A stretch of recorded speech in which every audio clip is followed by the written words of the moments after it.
Okay, great. Welcome to our fourth ARI Continuing Ed workshop of this season.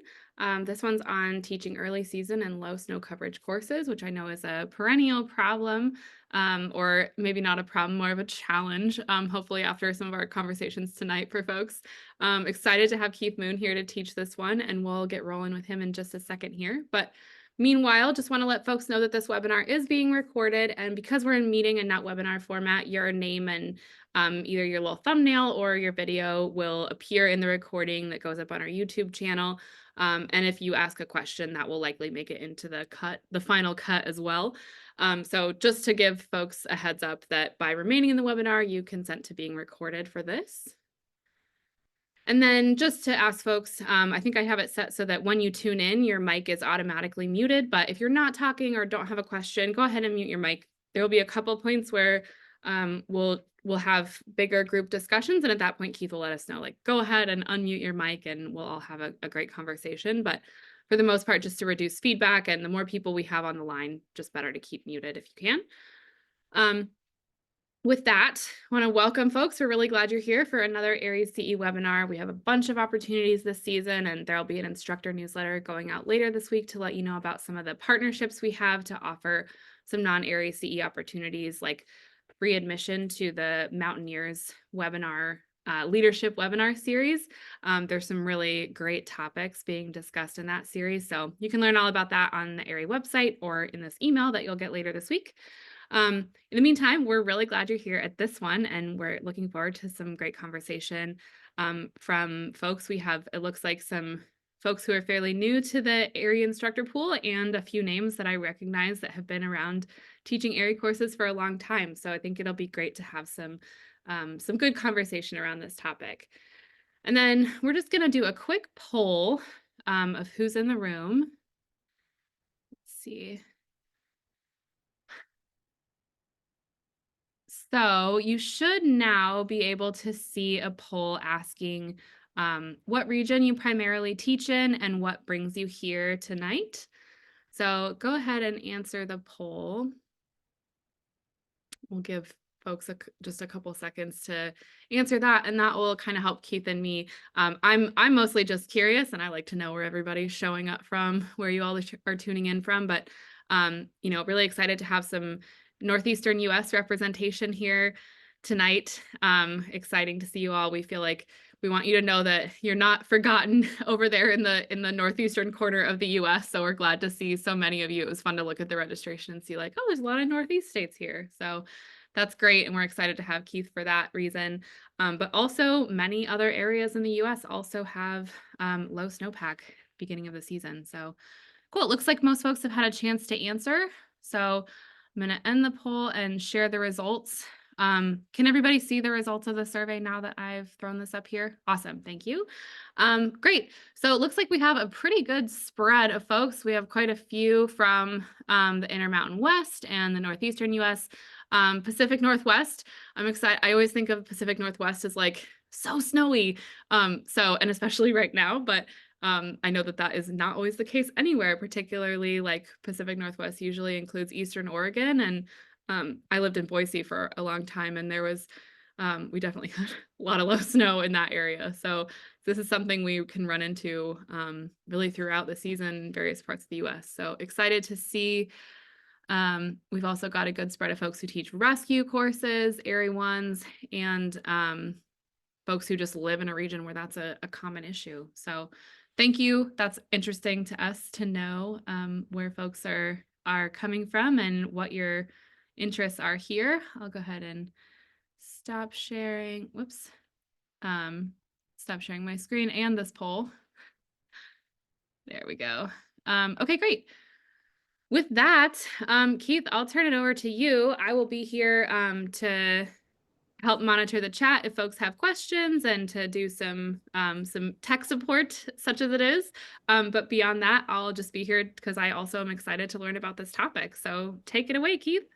Cool. All right. Very good. Thank you, Emma. Yeah, I'll definitely take the tech support. I was talking with Emma here for the past 30 minutes or so. I'm not the most Zoom savvy person out there, so I'll try my best, and I'm sure y'all will be gentle as I struggle through some of the things here. This group is Uh, unfortunately very familiar with having somebody run the show who's not super Zoom savvy, so you're in good company.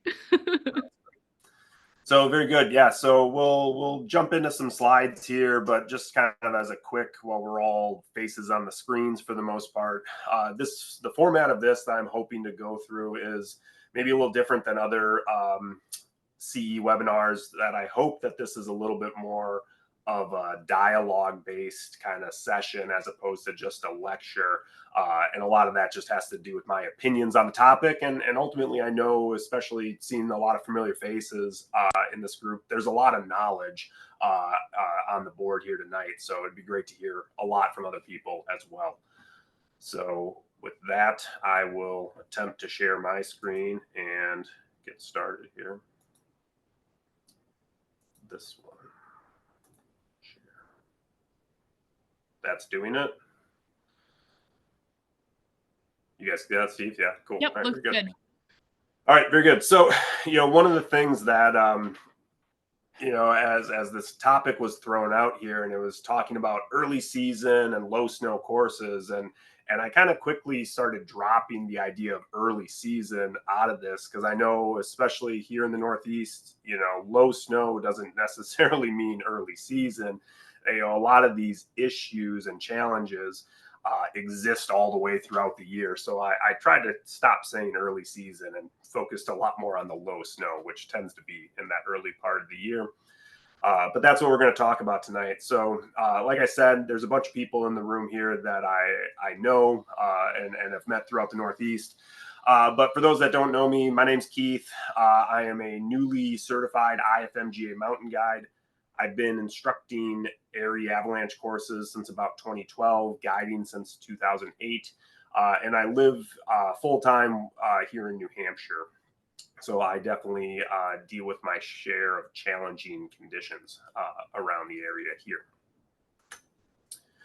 So just kind of quickly going through the overview of what we want to chat about here.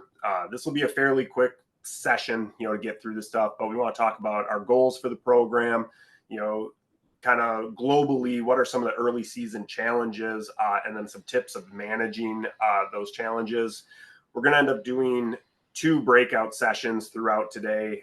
That'll be focused more on the ARI curriculum, kind of coming back, sharing that stuff. If we have some more time at the end, I might throw one more thing in there, but a little bit of time for Q&A and then wrapping up. So fairly high paced, but I like it. So, goals that I have for our time here today is the first one, just work on identifying challenges for running low snow courses.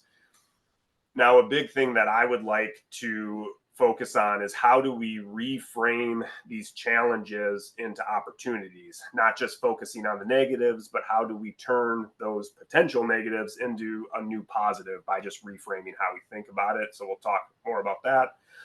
Then ultimately with that is exploring ways to modify the ARI curriculum to fit these low snow programs.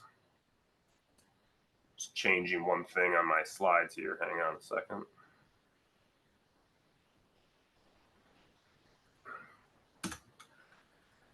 So my key takeaway on this topic is exactly this. Simply put, these programs shouldn't be viewed as business as usual. I know a lot of us have a tendency to repeat what we do in programs, and that's part of what makes us great educators, is that we've learned how to deliver the program and do it well.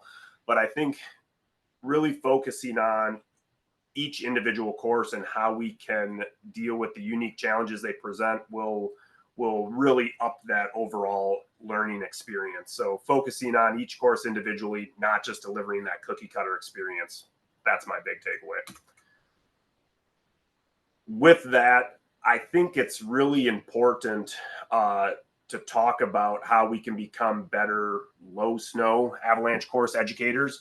And frankly, because I think it's going to become the new normal, that it's going to be a little bit more standard fare, not just early season, but just throughout the seasons of having to deal with these low snow conditions.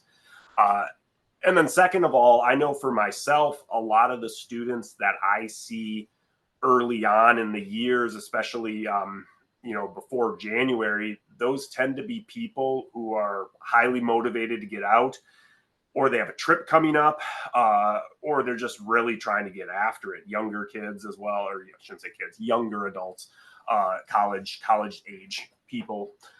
And for that reason, I think it's really important that we do a great job and still can deliver a great course in these low snow conditions for those people who are planning on doing the thing anyways. So we should really try to get as much to them as we can.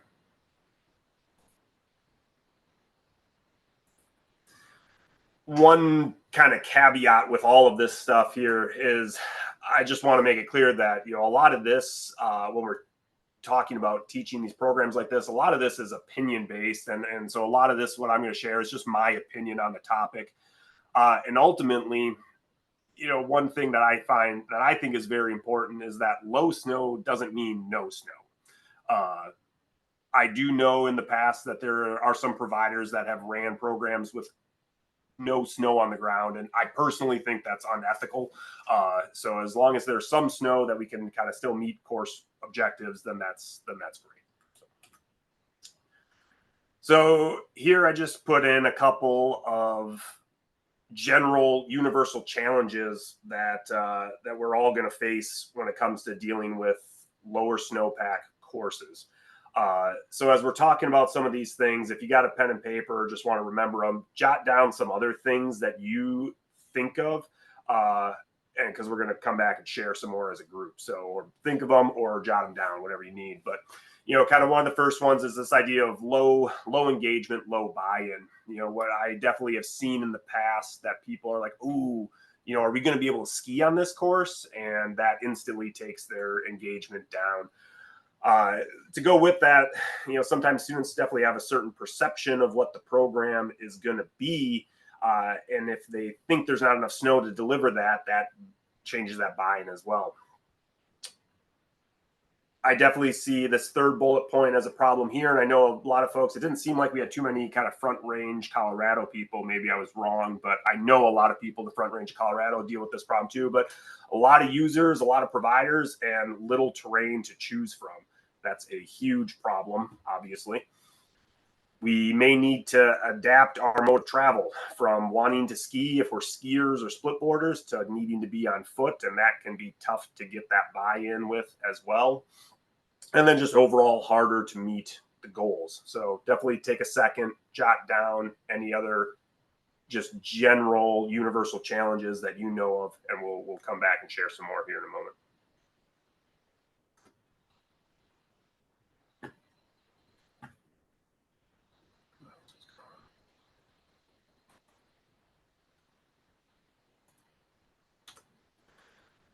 So to go with those challenges, what are some kind of quick tips that come to my mind when we talk about these things? None of this stuff is necessarily groundbreaking, but it's just things that come to mind for me. So to go with some of the challenges you wrote down, maybe get a tip or two if you have something on your mind. But ultimately, I think the number one thing is getting ahead of it with our groups and setting realistic expectations early. And that comes to how we communicate with them ahead of time, what information gets put out there, and making sure that they're set up with a realistic view of how this course is going to go, knowing that we can still meet the course outcomes, the learning outcomes, is making sure we're putting that at the forefront.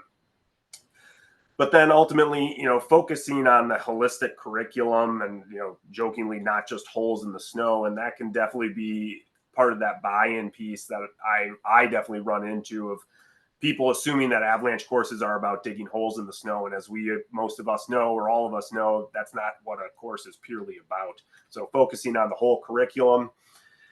Another tip might be get up earlier. And as much as we don't want to get up early, sometimes being early at the trailheads is going to be the best way to get that spot to be able to run our program. Another thing is the idea of reimagining our venues. Now, I struggled with this simple bullet point, and for me in the Northeast, and a lot of folks who operate in the Northeast, that's a pretty, I don't want to say easy thing, but a very doable thing to do, because our permitting system is not very hard to navigate. So being able to go to different venues and use different locations is a very easy thing to do. And I totally appreciate that a lot of places in the country, that's not as easy to do. But what I ultimately mean with that is if you're working with a provider, ask them, where do we have permits? Where can we go to run these programs? And then ultimately, if you're able to potentially even utilize a ski area for components of programs, I definitely have done that in the past as well. So getting more creative with what our venue choices can be, but making sure that you focus on that permit piece to go along with it. A really important thing, I think, as well, is making sure that we have potentially more classroom time available to us if needed. So if your standard procedure is only having classroom time on day one, or if it was just Zoom, I think having more time to be able to use a classroom, especially in low snow time, goes without saying, but is mission critical to have that flexibility. So making sure you kind of budget that in there. It's a tricky thing to do, but pretty important. And then ultimately, I put this last one in, and that we might need to start being more collaborative with people that we view as competitors, in which there's at least 5 different people here who we're all competitive with each other of different providers, but ultimately I think we need to get to a place of being more collaborative with our other providers in the area, other instructors, just so that everybody isn't rushing out to do the exact same thing at the exact same time. As much as I said, get up early and try to beat them, maybe we need to actually collaborate instead. So a couple of thoughts in there. So I'm going to stop sharing my screen here, and we're going to go back to the big board where I think we're on that. So if anybody has any other challenges that they want to share, go ahead and unmute yourself. And like I said at the beginning, I hope that this is a little bit more of a collaborative session as opposed to just me talking, because ultimately a lot of this is opinion based, and there's a lot of good skills and a lot of experience here in the room. So if you got something to say, either raise your hand or just go for it. We'll see how this goes. So somebody's got to have something to share. So.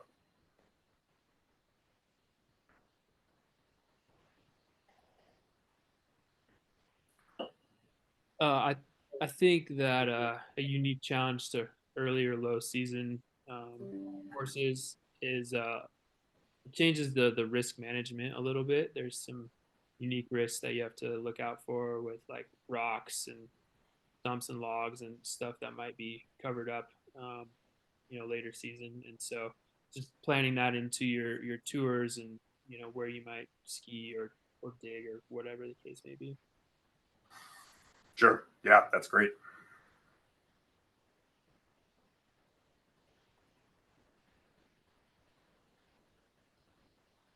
I'm looking for the raised hand option. I don't really see it, but being able to point out relevant observations to make, being able to point to examples of what we're looking for. A lot of times, a lot of that's just not there, or it's slim pickings. So anyways, thoughts on additional challenges? Certainly. Yeah, and then of course there's the usual challenge of, hey, I got to bury a beacon. And there is no snow to bury said beacon. So then it becomes the famous story of like beacons in brown paper bags all filled with rocks in a field. And then we go to the one snowbank to practice digging. But it's hard to, necessarily hit the best case scenarios. But as you said, being flexible and finding where you can actually practice probing and digging and all those things is sometimes the crux. For sure. Yep.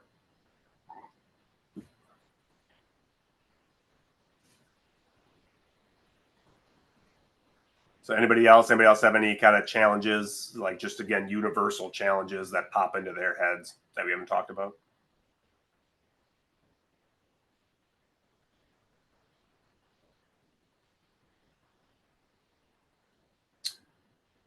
Okay, what about any kind of other tips to go with that sort of stuff in terms of either, like we talked about, risk management? How, Steve, how have you dealt with burying, not being able to bury beacons. He talked about brown bag. Talk more about it if you would like. No, I'm happy to. Yeah. I mean, there's definitely been that time where, like, like you said, really motivated people who have a trip coming up in early January, they're going to Japan or something like that, or they have big objectives on their mind and they want to renew the companion rescue is one that I find often I run in December. Our snowpack is so thin and light, I honestly stopped offering level 1s. It just became the thing where it was too much hypothetical based in classroom. And it was hard to find relevant observations and things like that. So the rescue course I do often a lot before Christmas, but then post Christmas, then as you said, it's not a early season. There are some Januaries and Februaries that it's like, oh, there still is less than a meter of snow in our usual zones. So yeah, one of the tricks, as I said, is sometimes like literally in a soccer field, I've put out just 50 paper bags with a rock in it, and 2 of them have beacons in it, and then start talking about different beacon methods. And instead of just sticking with the traditional, just, hey, find 1 beacon, then I might start talking about box methods and 3 circles and give other opportunities so that they have other learning opportunities with the beacons that they actually are owning and using. And then I've even gone to the local hockey ring where they actually dump large piles of snow from the Zamboni to actually then bury a target so that they could practice probing. And all of that is with grass everywhere. So it's no skiing. It's the crux of that. But at least it gets you some opportunities to find ways to improvise. Because I think the hardest part about any of it is teaching the probing and good observational skills when there are not those natural observations occurring. Sure. Yeah, very good. Thanks, Steve. Yeah, just one. Mark, that's great. I want to hear what you're going to say. But one thing, just to piggyback on what Steve said, is I totally hear you with this idea of like, I don't feel like I can deliver as good of a program, especially in the Northeast in December, as I want to. And I've gone back and forth on that quite a bit because, and for exactly that reason I talked about, is I tend to get a highly motivated student that has a trip coming up in January and they want to desperately take this program. And I keep going back and forth on offering it versus not. And I do offer them, but man, it can be a struggle for sure. And I definitely feel a lot of years that I luck out at the end with snow coming in at the last second. But it's tough, and I struggle with that idea of, what as long as I can meet, the course outcomes, is it better to still give them the something as opposed to give them nothing? And then they're going to go anyways. So, especially here in the Northeast, we have all these, I see a lot of these high schooler age kids who would go to ski schools, and they're going to go out and do it. So, it's a tricky thing for sure. Mark, let's hear it. Yeah. Sometimes just filling things in with a lot of little things. For instance, if you have a thin snow cover, not enough to really do some great stuff in, but you can still do a few things. Do things like build a rescue sled, have them tinker with it, have them carry around with it. Teach some ski skills, like doing a kick turn, AVA turns, things like that. Teach a little primer on how to really properly skin as opposed to stepping. A lot of these things, these little things, they don't know about. You know what I mean? Certainly a lot of people, I don't think they know about putting together a rescue sled, which can be difficult, and it actually in effect drives at an important point that we really don't want to get hurt in the backcountry because these rescue sleds are a pain in the arse to build and then drag around and get people out.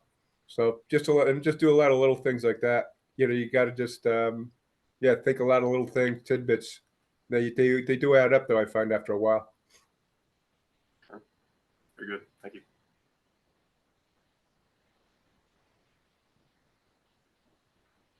Anyone else have something they want to throw in there?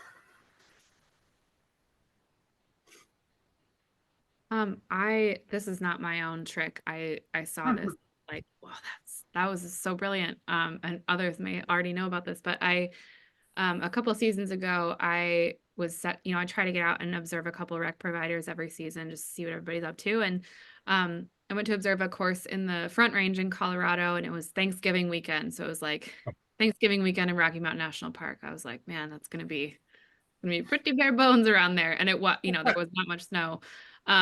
So the folks who were the course leader and instructor on that course were like you said, Keith, the show must go on. So they clearly had come with some tricks in their back pockets. And obviously we couldn't practice digging at all, although they did use some there was a little bit of old snow that had been plowed and then refrozen and then plowed and then refrozen a couple times. And so there was made some good facsimile avalanche debris to practice shoveling in. But for beacon searching, one of the instructors stuck a beacon in a tree. So you still get the couple meters, you're getting the same kind of readings you would if it was below you in the snow. And students, of course, were not expecting to find beacons in trees, not typically where we teach folks to look for victims of avalanche burial, but it was good to get to actually practice. It kind of simulated what that would be like if we had more snow to dig in. And you saw some pretty confused looks on students' faces as they were like, it says that, it says 0.8, but there's nothing here. And then, as they look up and see. So it was, I thought that was a pretty clever trick to practice with almost no snow on the ground. Sure. Yeah, for sure. To kind of go with some of those things, a couple of things that I've done, just kind of thinking through it more over the past month, and that is, Steve kind of talked about the bags in the field. We sometimes, occasionally, I don't know if you know this, but we occasionally get to deal with no snow and rain in the Northeast. So that can be an added additional fun of where do we go to not be in the rain as well. So my previous employer, we had a larger indoor facility. So if you had some covered pavilion, this could work as well.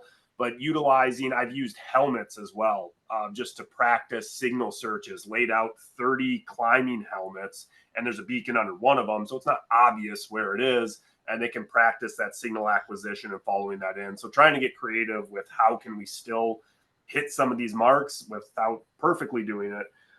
To go with that, I've also talked to plow guys in parking lots to get them to move snow into the right spots or knock a bank down a little bit more. Kind of make a friend with a plow guy, and he might be able to hook you up at some point. Another thing just to add in with it, I have a couple of very small whiteboards that I'll occasionally bring one of them in my backpack with me with a marker. And if we're going out into the field, and especially if we're trying to talk about layers or something like that in the snow and trying to identify these things, and we get up there and there's nothing to look at. If I have that small 12-inch whiteboard, I can pull that out and we can jot through stuff and really kind of up that learning ability on the spot, as opposed to just being like, well, it could be better if we saw something. And it's like, we can map it out real quick. So there's a lot of things we can do. It's just getting creative going from there. Anybody else have anything they wanted to chime in here?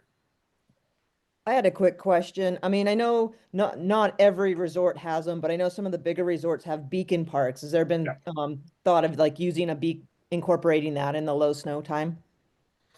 Yeah, I mean, I think the beacon parks are great, especially again, make sure that you're able to take your course to the ski area. Obviously, in the Northeast, we have one beacon park, and it's at a public venue, which is pretty cool, actually. The problem is it's never in a deep snow area, so it's kind of hard to use. But yeah, I mean, a beacon park is fantastic if you had that, because now you only need a little bit of snow on top of it to make it go, and that's way better than bags or backpacks or helmets laid out. That'd be fantastic. And then if you added bonus, if you're there, chances are, the ski patrol tends to be the people I talk to going to ski resorts.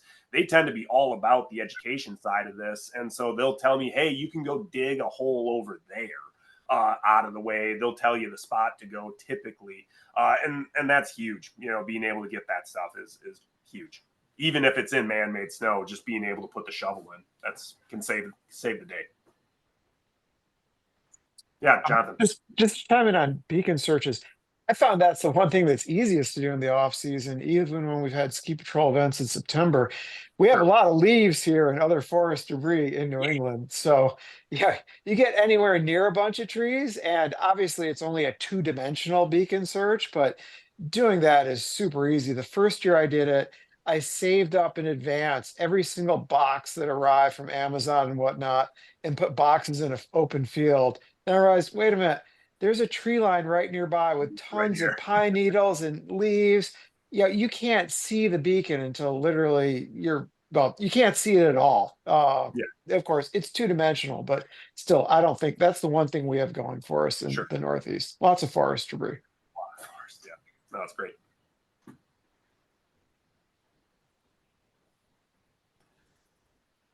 Going once, twice. Anything else anybody like to share? Otherwise, we'll kind of keep moving on here. So, all right, moving on. So I want to shift the focus now a little bit from just universal challenges to talking more specifically about delivering AIARE curriculum in these low snow times. So what we're going to do here to start, let's see. Can you all see that as the big screen? Yep. Yep, cool. All right. So we're going to move into kind of some small group breakout sessions, and this is what I want folks to cover. So quick intros, kind of in smaller groups, be able to get to know each other a little bit better. And then I want y'all as a team, this is going to be probably groups of like 4-ish, but come up with a list of specific AIARE curriculum pieces that you find or would find challenging to deliver in low snow conditions. As a group, pick your most challenging curriculum piece, and then when we circle back up, we will share that together. So I can leave this up so you can re-go to that, but not too difficult. So yeah, Emma, if you want to facilitate the breakout groups, that'd be fantastic. Yeah, you bet. Folks, you may want to, I think you can still see what's on the screen, but I can't remember. If you want to just take a quick screenshot of this, if that's possible, or jot down those questions. Probably at least one person in each breakout group will have done that. Hopefully that seems to be usually the way it shakes out. And then you want about 4 people in a breakout room, Keith?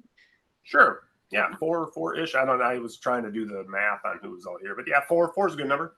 Cool. If we do 4, then there will be either 4 or 5 folks in each room. Sure. And Yeah, then how long do you want us in breakout groups? This one will go slightly shorter, maybe like 7 minutes. Okay. We're in the middle of talking and got cut off, so that's okay though. We got to keep moving on. So hopefully in your groups, you got to know some people maybe you didn't know, and you did come up with somewhat of a curriculum piece that you came to somewhat of a consensus on. So is Emma's here? Yeah, Emma, can we get that whiteboard? Yeah, you betcha. And then one person from each group, maybe jot down, or I guess maybe everybody can. I don't know. Maybe we 1 or 2 people from each group just jot down one, like a key point or 2 that came up that you wanted to hear share with the group. So I've never used this whiteboard, so I don't know how this is going to even look, but somebody. Yeah, and for folks who haven't, kind of the tools are over on the left-hand side. So if you can see, you should be able to see my little pencil moving around over here. And if you just move over, you can do a text box or a sticky note or shapes. You all are probably savvier than me. Do you think this is really better than just doing it verbally? I logged in on my phone also, so. I don't know that this is better, but I've been told that I rely too heavily on auditory teaching. So, Okay, I'll give it a shot. trying to offer something for people that don't just like to talk. So I clicked on the T for text and I just started typing. Traveling through Abbey Terrain, we got the same thing going on here. So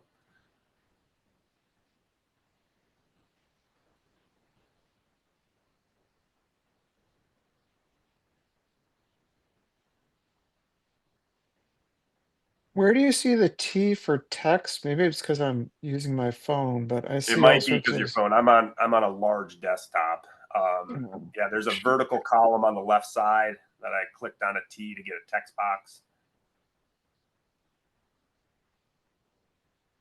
All right, we got a couple of things coming in. All right, we're going to try this because I'm curious, and then we'll verbally talk through the stuff as well, just because that'll hit all communication devices here.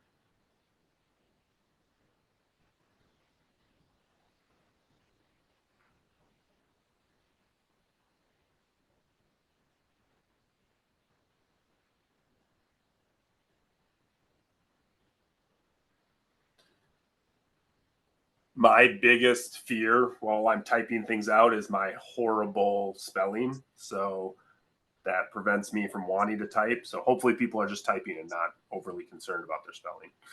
We get it. I get it. I can't spell.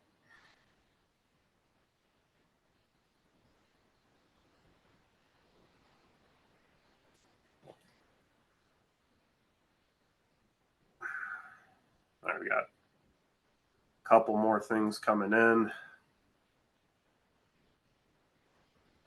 Just give it another minute to get these last ones moving in.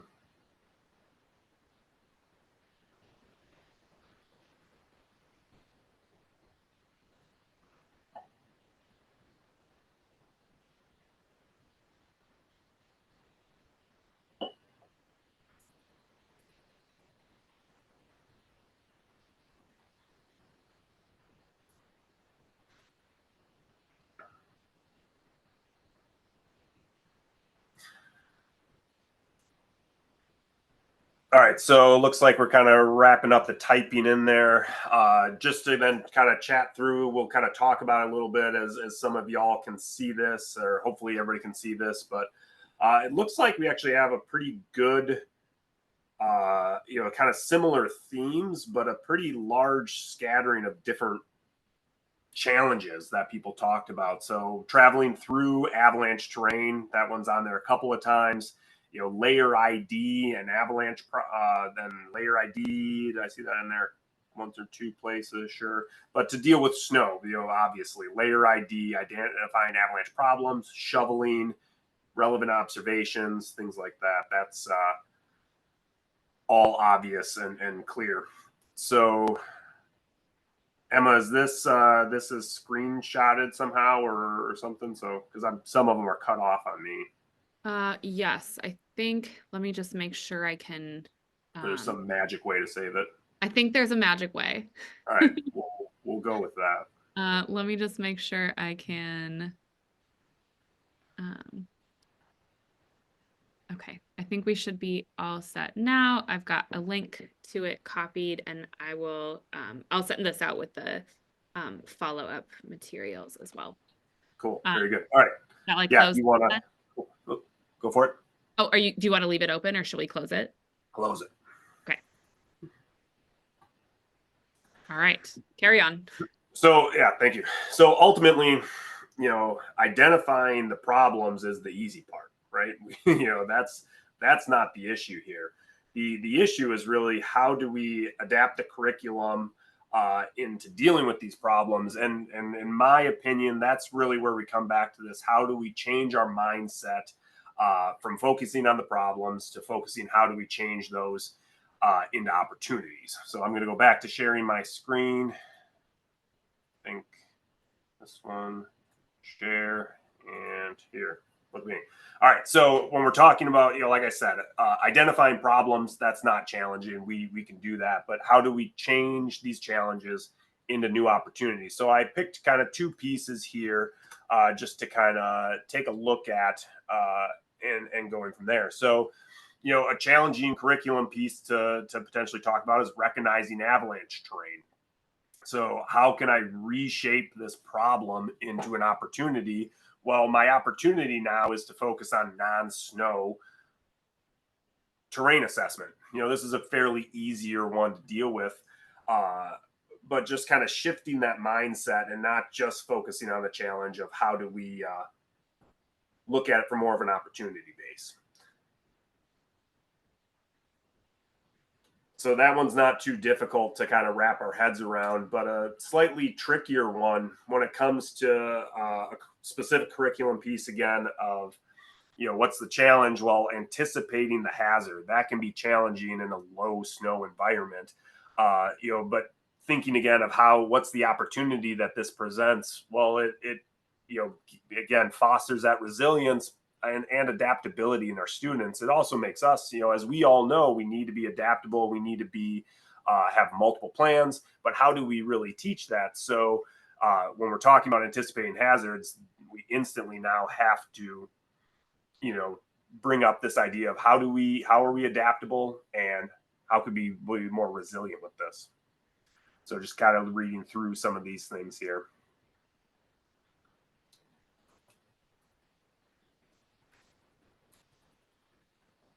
So it's a tricky thing, this idea of, kind of reshaping the problems into more of an opportunity mindset. But I wanted to kind of go through this exercise again in our small groups. Is we'll pick one, one curriculum piece or one challenge and try as a team, in a few minutes to reshape it into an opportunity. And then we'll verbally share that out with the large group afterward. So does that make some sense, what I'm kind of trying to put down here? Couple heads nodding. I'll take that. So I'm going to exit out of this. So round 2 of breakout sessions or small groups, go back in, pick that challenging curriculum piece. How do we, looks like we're all back, I think. So hopefully that was a nice dialogue in kind of smaller groups with each other, just kind of chatting through, hearing some different feedback from people. So it'd be great just to hear again from one representative from each group, kind of share what your challenging curriculum piece was and some of the thoughts you had for reshaping those challenges into opportunities. So why doesn't Ryan from the group I was in go first, since I'm talking, and Ryan will go. Great. Hey, everyone, this is Ryan. So our group talked about identifying avalanche terrain, in these low snow conditions. And so a key takeaway that we talked about was that the terrain is not defined by the depth of snow, and talked about the opportunity to really review the topography of the area by looking at the slope, the shape of the terrain, the roughness, like there's big boulders, little boulders, stuff like that. Aspect of the sun and wind, and then also getting to review the vegetation, so height, color, condition, and really identifying those avalanche paths and then tying them back to the avalanche terrain exposure scale. We also talked about the opportunity to compare the terrain very directly to mapping applications or actual paper maps, and getting into some route finding opportunities. So a lot of just being able to look at the terrain not covered by snow. And then we talked just very briefly about some of the risks that change with that low snow level, different, potentially more terrain traps like exposed boulders or even open streams, which would suck to fall into. That's what we talked about. Any questions or further comments? Very good. Cool. Great. Thanks, Ryan. Yeah, thanks. Yeah, what about then another group? Let's hear another volunteer from another group.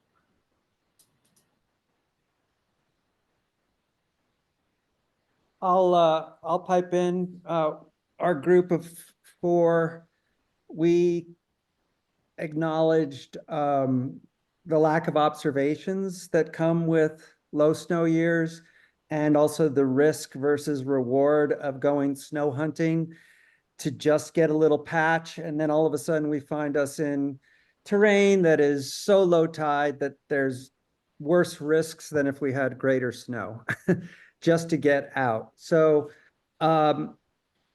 one thing we bounced around was to maybe upregulate the plan portion of the curriculum in not just where's our route, where do we want to go, but create scenarios and predictors, have the students talk about what they would predict seeing as we change elevation, as we course around aspects, both from, just looking at structure to predicting what observations you may see and what results you might get. And, in the back of everyone's mind, of course, on these field courses, as everyone wants to make turns and ride and ski. So we're also thinking about where we want to ski. So basically, in a nutshell, it is do much more emphasis on predictions of observations rather than truly making them, because there is no structure to look at. Does that sound about right, guys? Very cool. Great. Very cool. Thank you. And we had 4 groups, so I think we had 4 groups, so there should be 2 more.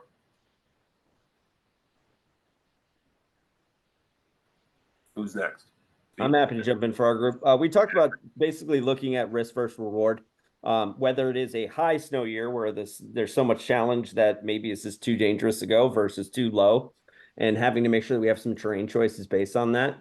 And one of the things I brought up for at least us in the Northeast is the fact that we also have another weird problem, is the fact that a lot of our users and participants that are coming to these courses are not necessarily locals, meaning that they're either from out of town, they're from New York, they're from Boston, and then they also have plans not to ski in North Conway, not to ski in Vermont. They are like, hey, I'm going to be heading to Alaska, or I'm going to be heading to Japan. And I need this course for that. So we always have to be able to have opportunities to make good observations or show them how other snowpacks would react that are different than our classic Arctic Maritime we have here. One of the ways that I know that works for me is, as you kind of mentioned earlier, was going back to the classroom and using things like the ASARC pages with Bruce Jameson, showing things like actual observations of compression tests and looking at shear quality and type and thinking about how does that relate to nearby snowpacks. And so then you can actually give some demonstrations and videos of different snowpack, going through the different avalanche websites. Utah and Montana, for example, always have great videos with their forecasters out there showing different things. And then, and then also just trying to come up with how do we get to that snow and model the best behaviors that we can appropriately. Cool. Awesome. Thanks, Steve. And what about the final group? Yeah, John. So we had an interesting group composition. We had me from New England, and then we had 3 Pacific Northwest participants. And having spent a lot of time for my spring and summer ski mountaineering in the Pacific Northwest, the concept of the Pacific Northwest ever being low on snow except in September kind of struck me as funny. But to their credibility, they did come up with some good instances.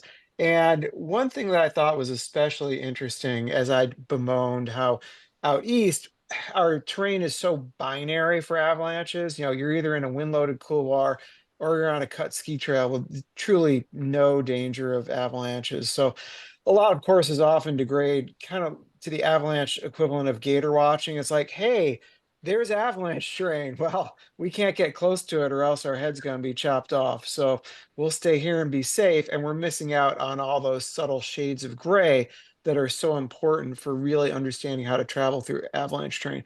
But they gave me some great examples of how in a low snowpack year, when you finally do get snow, you have that big rush to go out there and people making more dangerous choices. Sometimes that's called scarcity in our human factors list. And so how can we use that as a teaching example to be safe, even when people are rushing, especially when people are rushing to do unsafe things? One thing that reminded me of was when I took my level 3 avalanche course out east with Colin Zacharias, and we truly had no good choices. But all the guides in the course, they kept making this joke that I didn't quite understand at first about your clients are trying to kill you. And of course, not deliberately, but just in terms of the relative scarcity. For a guide or a local who's out there, if conditions look a bit dicey, we'll come back tomorrow. We'll come back next week. We'll even come back next year. No big rush. The client, however, has a completely different cost benefit analysis, because this might be the client's big chance to get out there. And so you have that vacation alpinism, as it's sometimes called.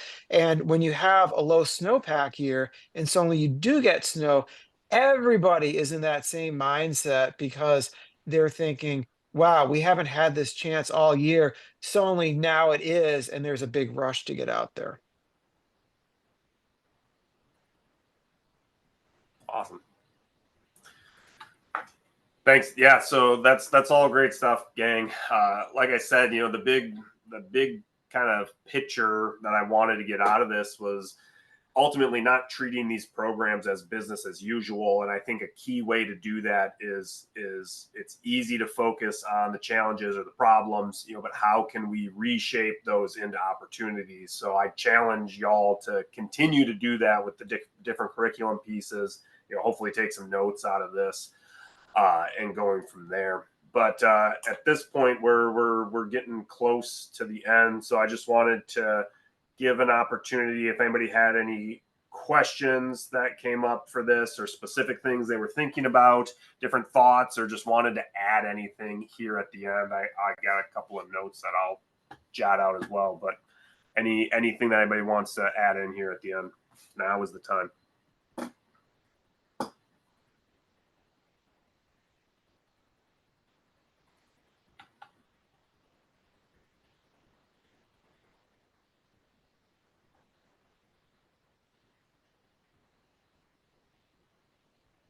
No questions, no thoughts, nothing.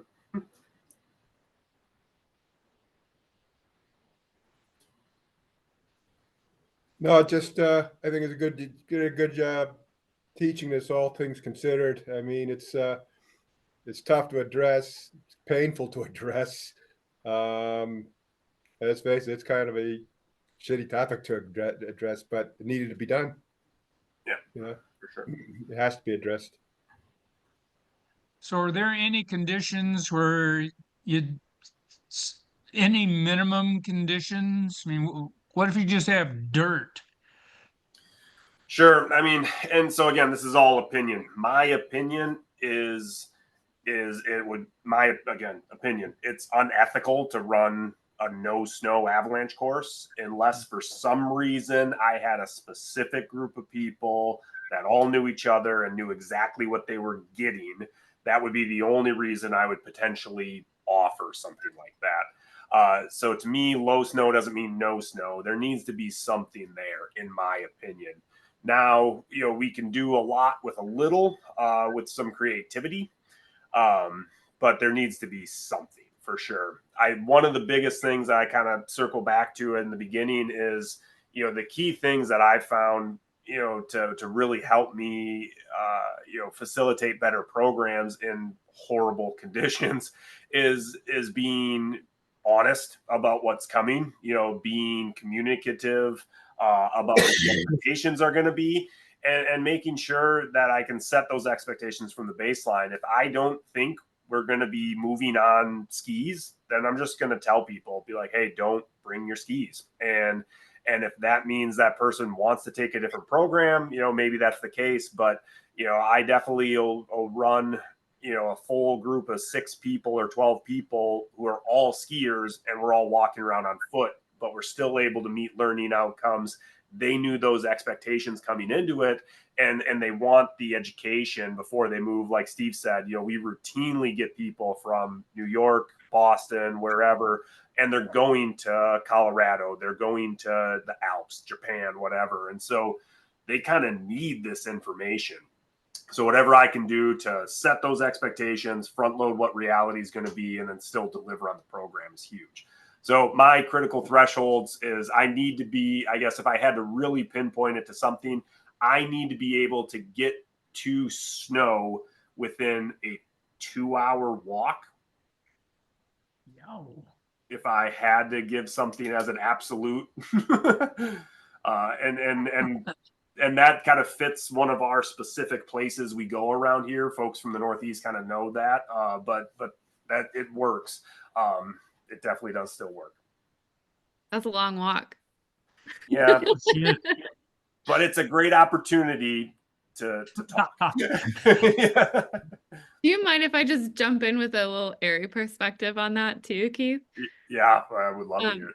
Yeah, no, I mean, Keith summed it up really well, really like low snow doesn't mean no snow, but yeah, I mean, yeah, this is a question I think we're going to start facing more and more frequently as climate change continues to happen. I mean, it's here, it's happening. We see that our seasons are starting later. I do think I wouldn't be surprised if we start to see providers start to shift those early season courses that we now consider, late November, early December, early season. I think later December, early January is going to start to be what we consider early season in many parts of the country. I will say, and I know there's a fair amount of overlap between folks who are teaching and course leading and folks who are providers. And I know many of you work in also like an administrative or operational capacity for a provider or are a provider yourself. And so again, I know there's a lot of overlap. My intention for this, sort of what I came into this program thinking about and what I asked Keith to spend some time covering was, and I think you've done really well, Keith, is, if you're an instructor, a course leader, and your provider is like, hey man, I scheduled this course, I need you to show up and teach it. Like the course isn't canceled. It's happening Saturday. Like you as an instructor don't have a lot of control over that. And so the idea was to kind of give folks some tools for like, you got to show up and you got to put your best foot forward for your students. So how can we do that? But certainly, there is a limit to that. And there is, our provider agreement asks that providers like use, basically it's in legalese, but in plain English, what we're asking is for providers to, put forth a good faith effort and to reschedule courses. Like there is not, if the conditions are for whatever reason, not tenable. So there's some leeway there, right? And we understand also that providers are small businesses, right? And canceling a course could really hurt the bottom line. We have to balance that, right? With like ARES' mission is saving lives through avalanche education. Also, our providers are our primary customers. So it's a tricky balance and we're all still figuring it out in these changing times. But yeah, the idea really was to give instructors and course leaders a chance to think about like, all right, I got a contract for this course. I got to show up and do the best I can for these students who are going to be here. How can I make the best of this less than awesome situation? But that's a really good question. And certainly, when I hear of providers running courses when there's like no snow on the ground, I'm always like, I'll put that provider on my list of folks to call and ask, like, is this a one-off? Because that could happen to everybody, or is this something that like, should we start looking at some other options? How can ARE help support you? So there, just needed to give the ARE party line on that as well, as long as we're having this conversation. So thanks for letting me jump in, Keith. Yeah, no, I think that's really important because again, a lot of this is opinion based, and it's super locale specific as well. I would go even a step further than Emma did, as saying that I'm in a unique position. I know a number of other people are, but if you're just ARE instructor, like, and your provider is trying to make you do something that isn't going to fly, like, push back on it. If you especially a number of people touched on risk management, and that's huge during these early season or low snow programs.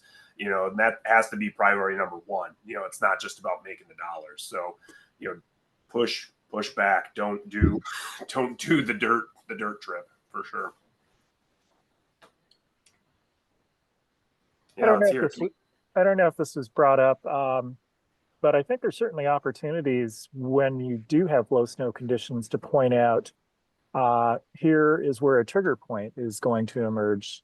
For us in the Pacific Northwest, and I mentioned this to my group, we typically have a January drought where we have, cold temps, but we don't have a lot of precip that's going on in January. But we do have hoarfrost forming. And we can project out, hey, when that dump comes, the avalanche problem we're possibly going to see is persistent weak layer because hoarfrost is forming now. That next dump that comes along, if it's not destroyed, is going to bury that hoarfrost. And boom, you have persistent weak layer as your avalanche problem. So engaging the students to envision, what are these avalanche problems and how do they emerge? anyways, that's an opportunity for you. That's great. I think that's a great example of, turning a perceived problem or challenge into a really important opportunity, especially in a place that has persistent weed problems. Yeah, thanks. I'll keep talking. One thing that came up in our small group that kind of piggyback on that is I think the ability to see avalanche terrain in different amounts of snow is hugely important and valuable for a lot of students that are, especially if they're just getting into kind of recreating the backcountry. They tend to think of the steep and deep terrain, and being able to see things at a lot of different levels is huge. As we know, a lot of DOTs have their terrain atlases that have pictures of fully dry and mid-season, late season conditions, and that helps to inform their decision making on everything. So it's definitely a lot of opportunities out there.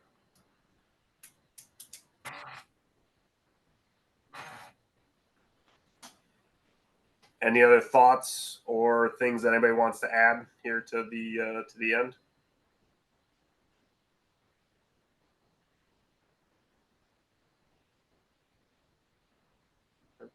Cool.